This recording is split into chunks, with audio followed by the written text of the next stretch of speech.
Hello, we have an amazing guest here. If you haven't heard of that name, Funke Bucknor, then maybe you have not been in Lagos long enough or Nigeria. Um, you know, in my own dictionary, she's the foremost events planner, event manager.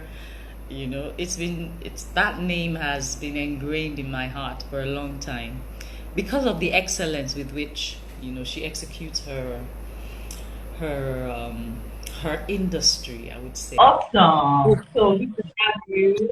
Everyone is listening now. Okay. I think you brought some people along with you. COVID-19 came as a shock to the world, basically, and it's still a shock to a lot of industry and commerce and even individuals, personal businesses, brands, and all of that. And I just want to pick your brain and just sort of find out where you are in this industry. What is going on in your business mind right now? Tell us a bit of what is going on in your business mind. Just being frank with us right now. Thank you, Kike. Thank you for this. And I mean, as we all know, this has been something that's it's affected everyone, and it's happening all over the world, and it's affected the events industry, tourism, hospitality, entertainment, Mhm. industry quite a bit. And honestly, in my mind, and when all this started happening, anxiety was there, fear. What becomes of this if this continues forever, or if it continues for a long time? What's going to happen to events? What's going to happen to our team? What's going to happen to how we do business? What's just going to happen to everything that life as we know it? What's going to happen? Yes. So yeah, so fear, of course, setting worry, anxiety, um, panic, setting as well. But after a while, when all that is there, you have to now think and say, okay, you know what? This is there, and this is likely to be the new reality, right? For a while. What can you do while this new reality exists? And what can you do within the new reality? What do you have what skill do you have that you can use to survive this new reality? So that's where I am now. That's where I am now. All right. Going back, let's just rewind. Go way back. How did you find yourself in this industry? Like, let's start from right after university. Tell me what was going on in your mind and how you. I'll either say stumbled or intentionally got into this industry. I think it was even more stumbling. So, I studied law at University of Lagos, and of course, I think most people, I don't know if most people know the story, but while I was in university, I was studying law because I had to just study this law, right? So when I got to law school, Okay. I kind of like a lot of my friends were going to get married, so I kind of was helping them just to do things. Wow. Whenever we went on holiday, I would help. I was just helping. So that's how I stumbled into it. Really, Mm. I helped a few of my friends, and then my friend's sister was now getting married, and I helped her, and I helped her do many more things that I did for my other friends. And one of my friends was like, "Oh, you can start charging for this. They charge for this, so you can do this." I was like, "Yeah." They said, "Yes, now abroad there are people that are called wedding planners abroad," and I was like, "Oh, okay." And that's how I started charging for it. So as I said, okay, what, pay this amount, pay that amount. I didn't even think that people would pay. I didn't Mm. know that people would even pay for it, because at that time people were organizing their events themselves. So I never thought that they would pay. But when I told the first person, and the person said okay, and they paid, the second person, I was like, oh wow, okay. This is working, that kind of thing. So that was how I would say I stumbled into it, because there was no, it wasn't like I had a plan, a plan that said, oh, I'm gonna go and do events, because it literally didn't exist. There was really no industry. Mm. When I got into it, Yeah. there was really no industry. So yeah, so I didn't have much apart from someone else before me. I didn't have much a lot of examples in Nigeria that I would say, oh, these people were doing it and this is how it was done. No. So that's how I started. Okay, now most people there have been these jokes online. I think they've become really recent. Where I saw one recently, and it said a motivational speaker said, "I started my I started my poultry business together." Just making literally making fun of how people just sort of downplay the whole idea of starting something. Yes. How it's not as easy as it seems. It's a process, a journey. I mean, you're saying it in you're giving us like a summary of how you started. But I'm just thinking of someone who is here right now. I'm worried about my sound. How are you? How are you? Can you hear me? I can hear. I can hear. It's off and on, but I can pick it. Okay. So, I want to go into a bit more detail about about the process. We have a lot Okay. of options. We have Okay. a lot of options. Even, I mean, personally, that's what I want to start. But I don't know what people do. You just hear the stories. And they say, oh, I work hard. Oh, I play. Oh, somebody. No, but the people is doing, I don't understand. What did you do? What Okay. people you so make Okay. So everything I've said, I mean, as I said this, I said I started. Now I've said this is an 18-year journey, right? It's an Okay. 18-year journey, and an 18-year journey, of course, as you know, will have all the ups and downs. So the first challenge, you're starting a business that is relatively new. How do you break into a market that they don't even know they need your service? So people were used to already organizing events by themselves. They would organize it. They didn't need any third party to come and do it for them. They would get their uncle, their auntie to help. So that was the first challenge. The first challenge was convincing people that they need an event. They needed an event planner. So that first challenge was convincing people that the value that you're bringing is needed by somebody. Is needed by a family. Is needed by and I started with weddings because those were the people around me that were getting married. So convincing people to at least even use the service because that they needed it was the first challenge. And that I struggled with that because even getting people to pay, I also struggled with people thinking that it was foolish. So you see, when you have an idea, okay, and let me go back. When I started it, I knew I wanted to do it, but I didn't really have that. I don't know. I won't tell you that it was that conviction. I didn't say. I won't say that. I was so convinced that this was my life. This was what I was supposed to be doing. But I knew that I wasn't supposed to be doing law. I liked law. I studied law, but I knew law probably wasn't for me. So I didn't know maybe what I wanted to do, but I knew what I didn't want to do. So I knew that law wasn't going to be what I would do eventually. Do you get what I mean? But so I got into events, right? I got into events and then I started doing it. And then I was doing it and people were like, oh, this is great. But there were people that thought, what is she doing?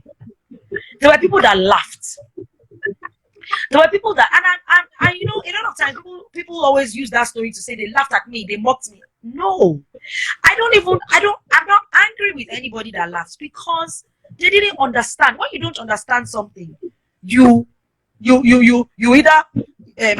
laugh at it, you scorn it, or so they didn't understand it.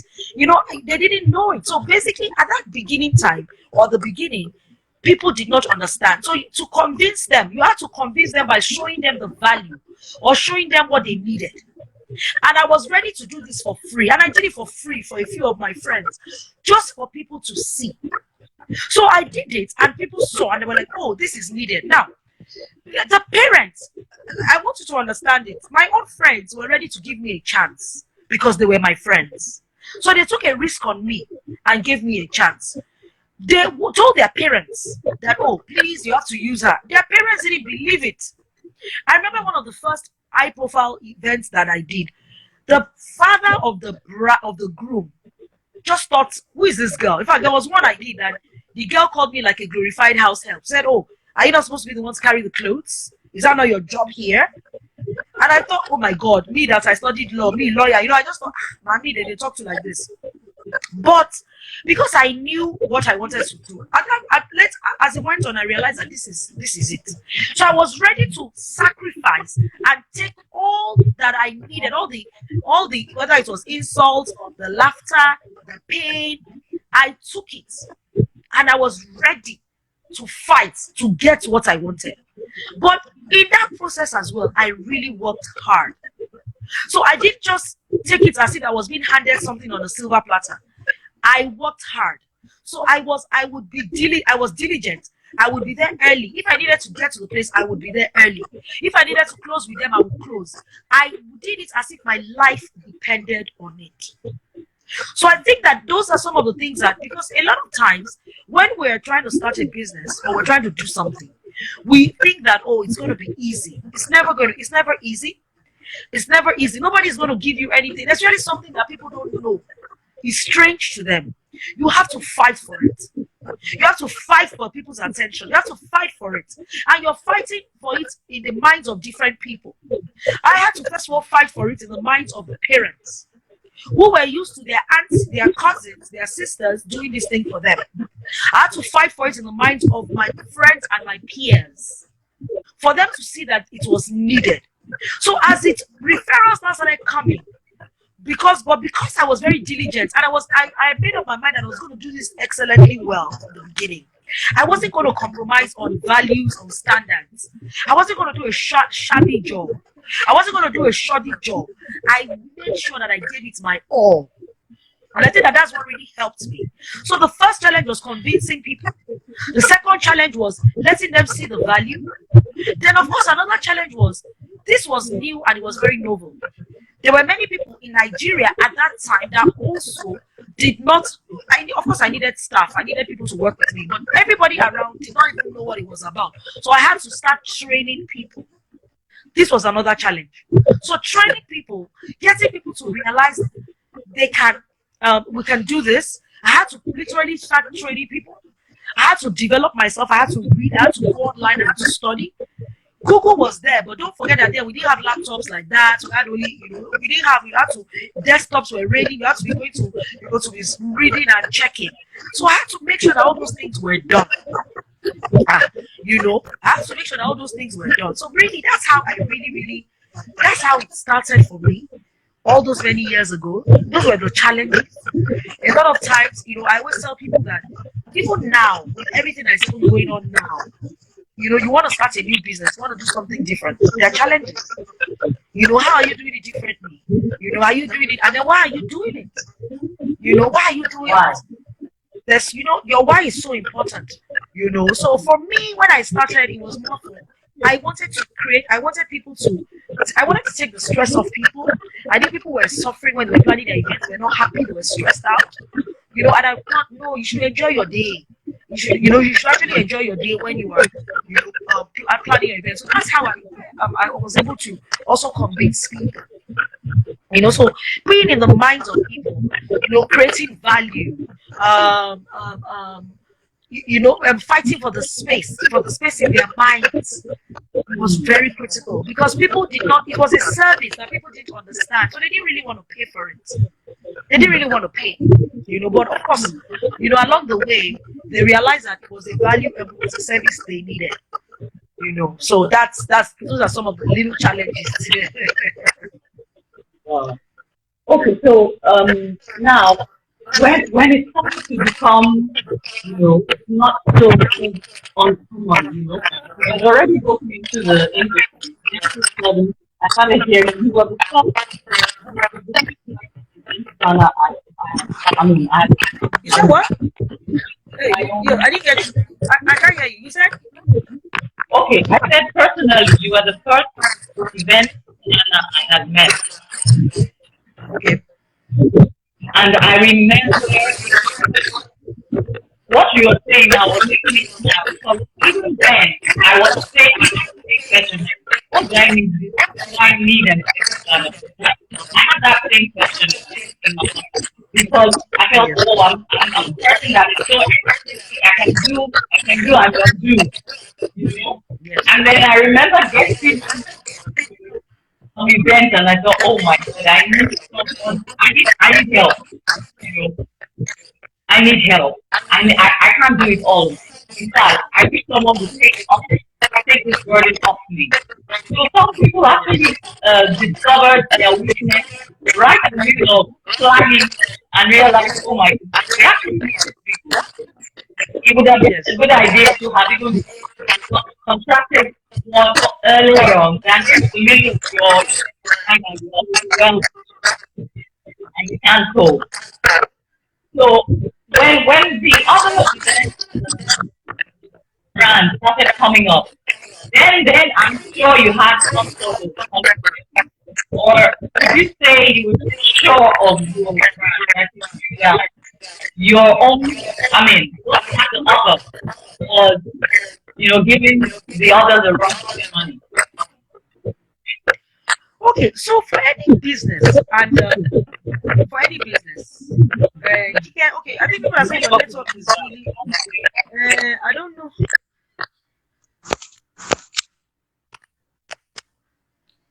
Can you hear Do you me? just want to use your phone? Hello, I think I can hear you. Hello, Hmm. hello, You Kike. can't hear me. Yeah, I think it's better now. It's better. Okay. All right. It's better. Yeah. So Yeah. you were saying something about other brands coming up or something, right? Hmm. Yes. Hello, Kike. Can everybody hear us now? Can everybody hear Can us? everyone hear us? Can you hear me? Yes. I mean, Kike, I can hear you Okay. very well Okay. now. Yes, Okay. Go way ahead. better. So, Kike, you were talking about competition or other brands coming Yes. up, right? Okay. Yes. So I said that for any business, and Hmm. this is the reality, and for anyone, in your business there will always be competition, and will come in different forms. A lot of times people think that Hmm. sometimes competition comes in Hmm. terms of your direct colleagues. For me, for us in events, or for me as a business, or for our business, competition came in different ways. Competition, Hmm. first of all, came with, of course, other event planners. Competition Hmm. came with DIY, the internet, Pinterest. I can do it myself. I can organize it myself. Competition that came. Hmm. Competition came in terms in people becoming more knowledgeable and more aware. So competition comes in different ways. When you have technology also made competition more. So when you are talking about competition, you have to look at the different levels of competition. You have your direct colleagues that are, of course, your competitors. You have those that do other things. So, for example, you have maybe someone that does decor rentals, that is also an event planner, that like you. You also have all the Instagram. You have social media. All that is also competition, because what it does is that social media makes everybody feel like they can plan an event, right? Because they see everything online and they just think, oh, they can do it. They've gone on Pinterest, they think they can do it. So that's competition. So because I was one of the, you see, first of all, in any business, you have to ensure, you always have to know that there will always be competition. There will always be all that one that people will say, oh, just be going straight, don't look left or right. There will always be competition. And we see what competition does as well is competition, you always, in any business, you always have to want to do better than yourself. Even competition against yourself is competition. You always want to do better than the last event you did, the last job. What can you do different? How can you stay relevant? What is somebody else doing? You have to always reanalyze your brand every time. You always have to reassess yourself. you know I mean, at different times in the business, there will be times that you may not be the preferred choice at times. You also now have to think about it. What are we going to do differently, or what should we be doing differently? What do people want? So that's why you always have to constantly understand the market and understand the changing market, because people's needs change. People's needs always change. When I started 18 years ago, it was about taking the stress off people. At that time, it was not about creating an experience. It was not about, oh, the event must be a certain way. It was more like, let me take the burden off you and make sure that you can enjoy your event. After a while, events started becoming a competition, because social media started making us see your events more. At that time, you could only see events innovation, or you could only see events the videographer will give you, nobody else will see it. They wanted to start creating personalization. That was now different because people's needs changed. People became more educated, came to tell us how it was happening. So we're seeing it. So exposure also happened. Exposure, education, more knowledge, everybody. So all that is also part of competition. So what you always have to do as a business is always constantly reevaluate your business. What are we doing and what can we do better?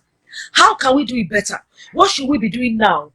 Yes, everybody is there, but the thing that every business also has to know is there's something that is unique about your business that people want, that people are looking for. What is that unique thing that your business has that you can leverage on? What is the strength that your business has that everybody wants to come to? What are the core values of your business that nobody else can do like you? Once you understand those things, you will understand that everybody else cannot be like you. Everybody's not going to be like you. Everybody's not, you can never be, there's no, it's like when I look at banks, I look at financial institutions, I look at brands, all the different brands. I look at airlines. Everybody's different. Everybody's selling something different. But airlines fly you from destination A to B, but they're selling different things. Some are selling luxury. Some are selling affordable luxury, comfortable luxury. Some are selling budget airline. Some are selling just get from A to B. Some are saying no, from A to B, do it in a better way. Everybody's selling something. So you must know what you are selling and make sure that whatever you are selling, is unique to you. There will always be people that want to play in your space. How can you continue to be different? What makes people continue to come to you? So all that is how we've been able to at least stay above, competition. Something very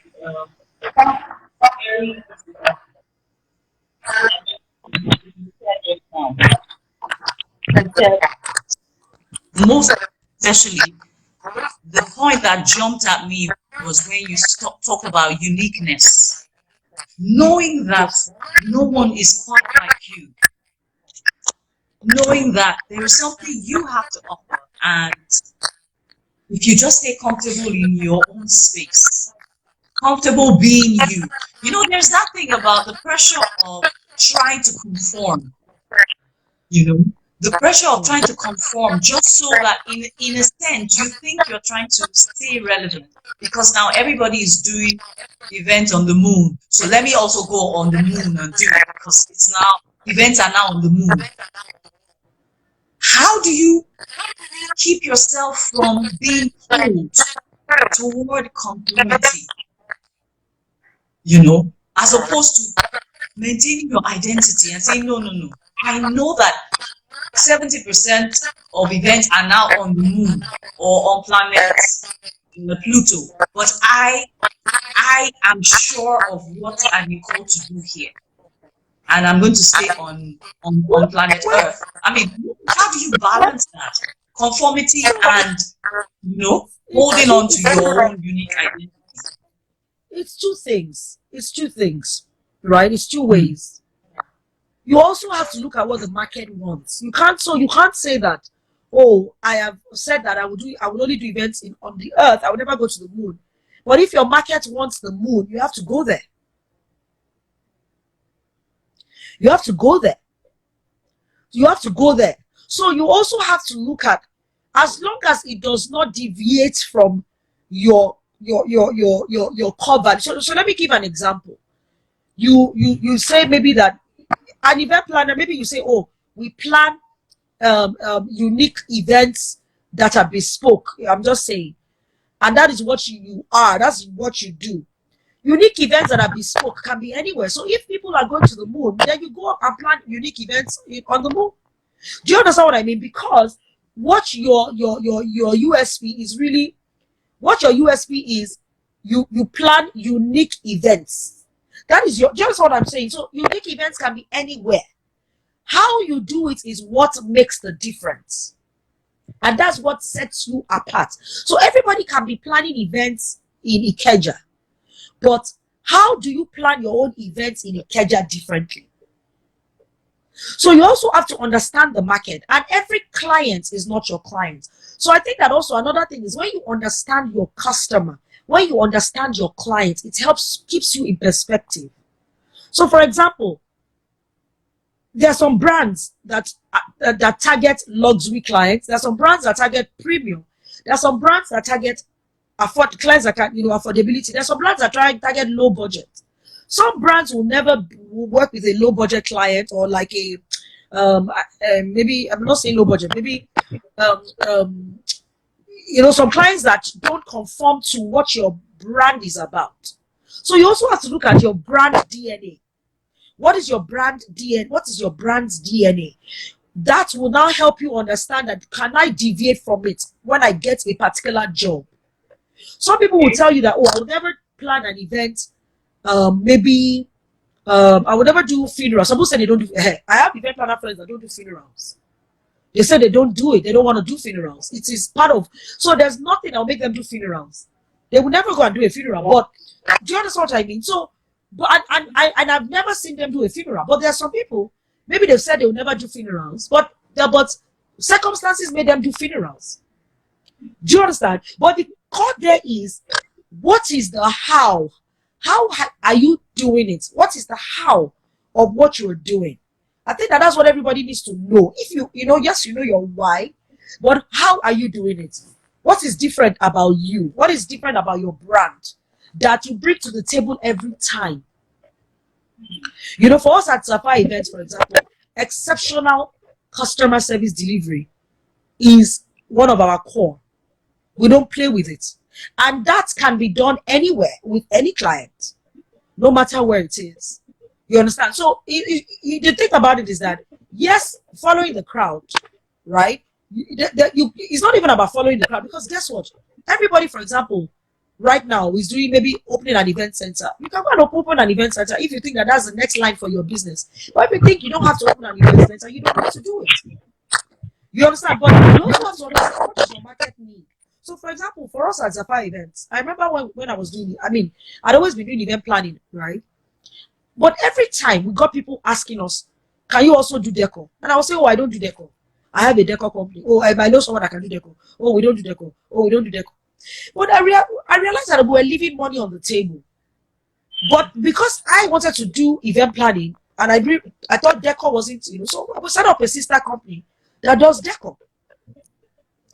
That I'm not directly in charge of, that they have their own, it's run independently. Do you understand? But it's a sister company of Sapphire. So, but we set it up, it arose from a need. Because from when you talk to your clients, you will always find that there's always a need, which is also one of the needs. When I wrote my book, The Essential Bridal Handbook, it came from a need.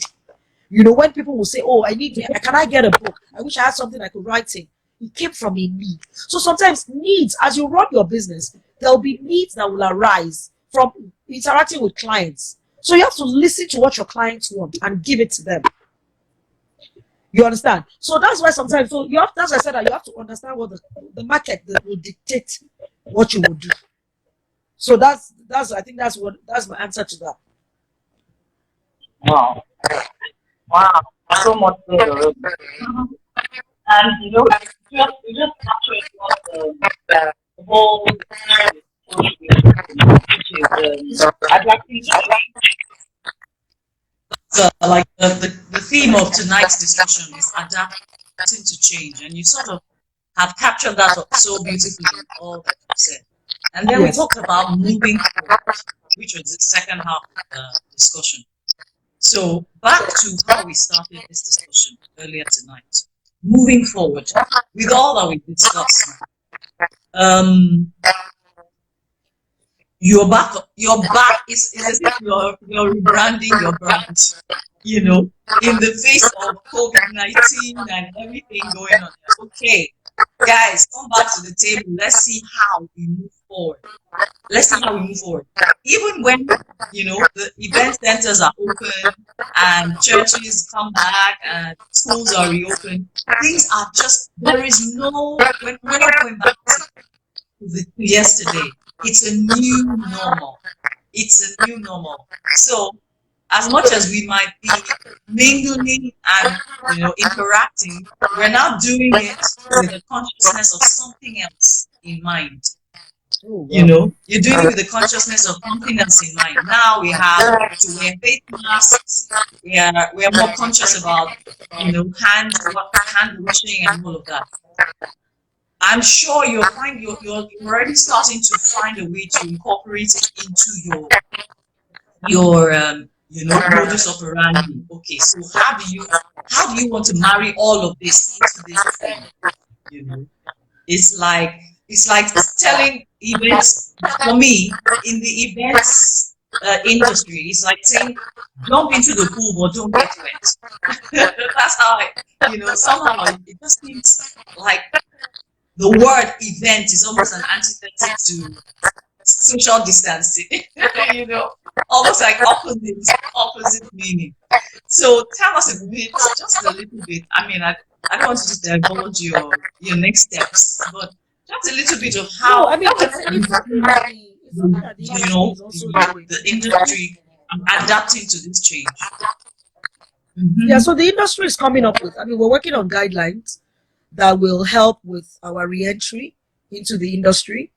It's something that all of us, we all knew, we all have to do. There have been a lot of seminars, a lot of workshops, a lot of stakeholders in the event industry coming together to work on a working document that will enable us have a re-entry. I mean, we definitely know that PPEs are here to stay. We know that health. The things that we used to take for granted, we used to do them, but we didn't used to enforce it. When it comes to hygiene, when it comes to health and safety, when it comes to now, it's even more heightened. So of course, that you have to check their temperature, ensure that before the guests, before anyone does anything, everybody's washing their hands. You have to make sure that the way food is served in a particular way. So all that we're working on that. Even PPEs that we all wear, how we engage with clients, how we set up our events, how we do the events, how we celebrate. All these are the things that we are working on, and everybody is working on it together. It's not just myself as a company. It's more like the industry is coming up with what we will use to as rules and regulations that we have to use to re-enter our industry, so that people feel safe coming for events. People feel safe. Like, okay, this event planners or the event industry has put in place measures that will allow us come and enjoy ourselves. Because people are scared. I mean, even us that are in the event industry, we're also scared. But because we also have to earn a living. People still want to celebrate. So people are also looking at how can they celebrate in different ways. I mean, the online events are becoming more prominent now. The virtual events, the intimate events where people are doing small events and broadcasting it to a larger audience. But there's also this place of physical interaction, because we're made to interact physically. We're made to see each other. We're made to laugh together. We're made to, so those things have to still happen. But look at, like I was telling someone, I said, it's like in America, it's as if COVID is over, because look at all the way the crowd came out. Some people were not wearing masks, everybody was doing anyhow, and everybody and they were in tight corners together, but because human beings being cooped up for a long time, it can be, so everybody, it was as if the protesting gave people an opportunity to just come out. It just gave them an opportunity. Everybody just wanted to come out, and just hang out and celebrate. That's just how I saw it. So really, not celebrate, but just be in solidarity. So basically, the industry is coming out with new guidelines of how we're going to work. And that's what's happening. And we're ready for it. We're all ready. We're preparing for the new normal. Okay. So another side of this moving forward, we have something in common, you and I, and it's and it's called bereavement. We have something in common, and it's called bereavement. Um, and it's not just the loss of a loved one. Some people have lost a relationship. Some people have lost a business. Some people have lost even hope, to live. But what we're talking about, that I said we have in common is bereavement, the loss of a loved one. You recently lost your sister, and realizing how close you are, it seems, it would seem almost impossible to move on. Naturally, humanly impossible to just get on with life. It's like someone amputating your arm and they say, just get on with life. And like, this was my arm, yeah. This was a part of me, taken away. But life just has a nasty way of moving on. So you pick up and you chase after life. Life will not wait for you. I remember when I lost my mom and my sister, I had an exam on Monday. I had an exam. It was a final exam. And it didn't wait. They didn't say, oh, she just lost her mom and sister. She just lost someone, so we're going to postpone the exams. No. Life had a nasty way of just carrying on as if nothing happened. Oh, get a grip and move on. And sometimes you just want life to stop and just sit with you and just cry. Just cry with me. Sometimes you don't feel like being strong. And sometimes I don't want to be strong. I just want to cry. And if you can't cry with me, just leave me and let me be. So I just want you to sort of tell us how it's been for you and how you have started the process of. Okay, thank you, Kike. Thank you. I would say that like what you've said, it comes in different waves, and it comes at different times. So of course, the first initial moment it happens, you are in shock, you are angry, you are upset, you are angry, you're angry at the world, you're angry at God, you wonder why God allowed it to happen, and at that time you don't want to hear, God is in all things give thanks. You don't want to hear it is well. You don't want to hear God knows best. You don't want to hear all that, because these are things that you've known all your life. You say it to other people, but you're just like, why should it be me? Why must it happen to me? So you first of all go through that.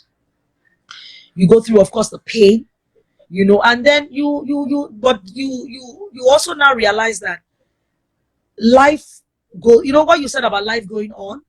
I think that was one of the things that I learned, because I lost my dad. So I lost my dad the year before my sister died the year. So I lost my dad the year before.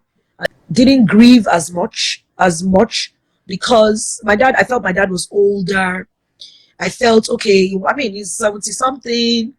Yes, I wanted him to live with me forever, but he had been a bit ill. So in a way, I wasn't so sad about that. I was sad, but not as sad.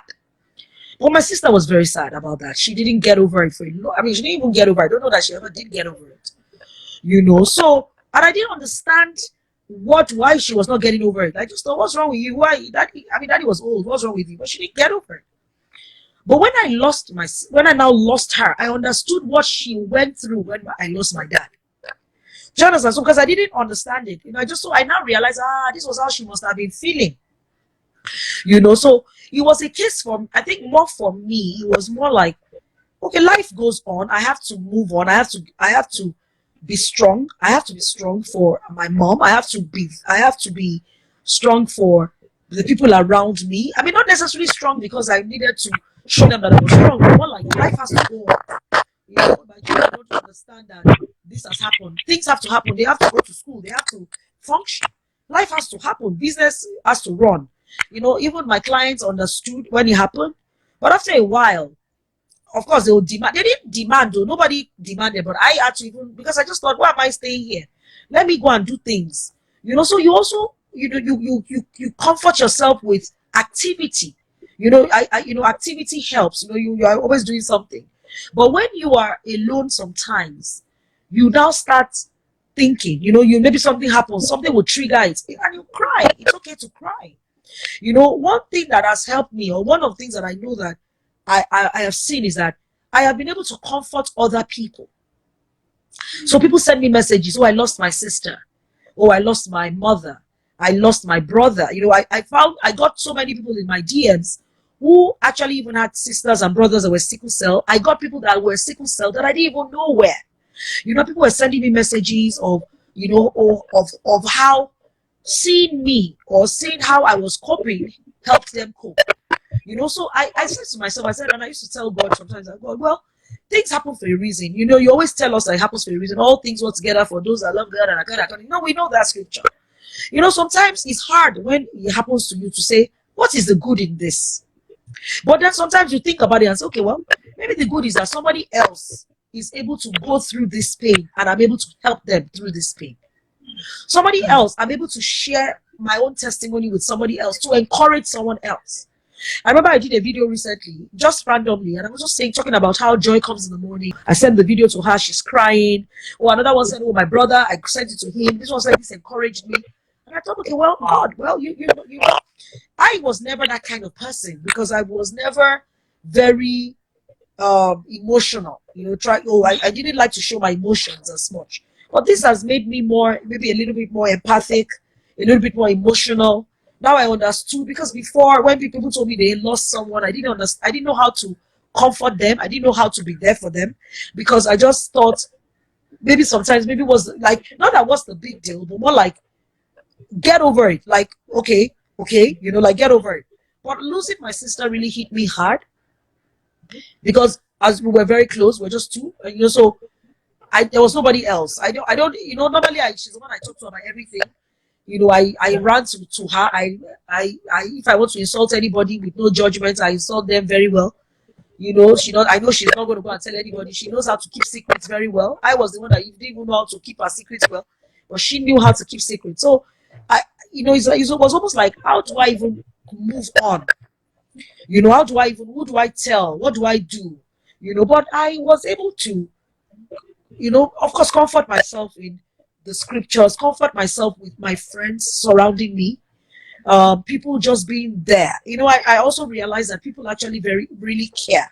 You know, people say people don't care, people are selfish. And I'm like, no, we are all selfish. We're all human beings. We get selfish at a different point in our lives, you know, because we don't know what the next person is dealing with. You know, so people care. People will show you care the only way they know how. Some people will show you care by spending time with you. Some will show you care by sending you gifts. Some will show you care by calling you and praying with you. Some will show you care by just sitting with you. Some will show you care by calling. So everybody will show you care in different ways. You just have to understand how your own love language and how you want to receive the care from people. But you have to learn that when it is time for you to want to be alone, like a few days ago, it was some days, I told someone, I said, no, I just don't want to do anything today. I just don't want to, I'm just feeling a bit low, you know? And it's okay. It's okay. There are days that those things will happen. It's okay for us to feel that way. So I think that when we understand that our feelings are valid, the way we feel is valid, nobody should come and tell us how to feel, you know? And we should feel how we want to feel. You know, I think that also helps. You know, that helps with it. You know, so yeah. So the place of, you know, of course, prayer. There are days that I even till sometimes, like, I know that when it happened, for some time I didn't even want to go. I didn't want to go to church. I didn't want to go. I was angry. I just thought, why am I going? What is all this church? I'm not going. Why am I going? Do you get, like, what? You know, because I had just been in a program that was like an all-night service 2 days before, and I was like, God, I was here serving you all day and all night, just worshiping you. And look at how my sister died like this now. What was all this? You know, that kind of thing. So I was angry. I didn't want to go. I didn't want to go all those Thanksgiving service. I didn't go to church for a long time.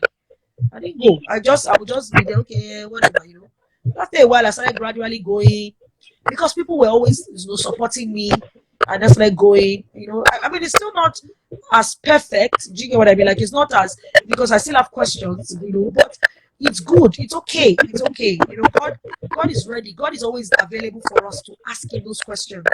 He's available because he's always there. He's there. You know, even his own son asked him, why must I go and do this thing? This thing is too much for me. Must I go? If his own son can ask him, Who are we? Who am I? Do you understand? You know, that kind of thing. So I think those are the things that have kind of helped me, go through it or move forward. You know, yeah. All that have no idea what I can't hear. Kike, I can't hear you.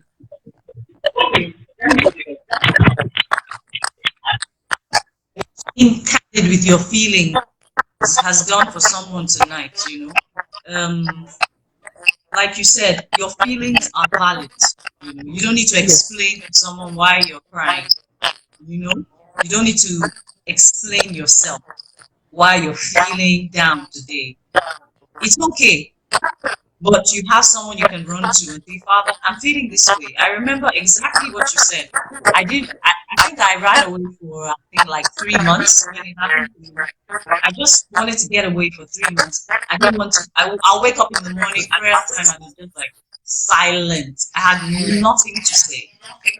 And I was just waking up, but I just, maybe there was also that fear of what do I really want to say, or maybe if I say what I really feel like saying, maybe you don't want to hear what I have to say, But it's good to know that we serve a God who is as real as we want him to be. When we need him to be real, like, Father, I'm not in the mood to pray to you right now. I have questions for you. I have tears, but I have no words. And it's just beautiful hearing it from you, knowing that there's something in us, there's this bounce back ability that God puts in us that just makes you. There are many times I'll see you will post, I'll see you dancing at your event or something, even afterwards. And I know she's doing this because she's trying to prove to the enemy that you haven't won. You haven't won. You didn't win. I still have my joy. And the Bible says that the joy of the Lord is that strength that we need to move forward. So thank you for showing us how to move forward in your own way, in your own unique way. You have shown the world how to move forward. We're so glad you came up today. We learned so much from you. Did you see all the events brands that joined us tonight? So many of them. So many. So, like I said in my post on Facebook, you're a mentor to so many people that you have never met. And just trust that God will continue to uphold you and will show you, He'll show you how to move forward in your business, in your brand, and everything else. Thank you for joining us. Have a great evening. Thank you. Thank you, everyone. Thank you. Thank you so much. Thank you. Bye. Bye.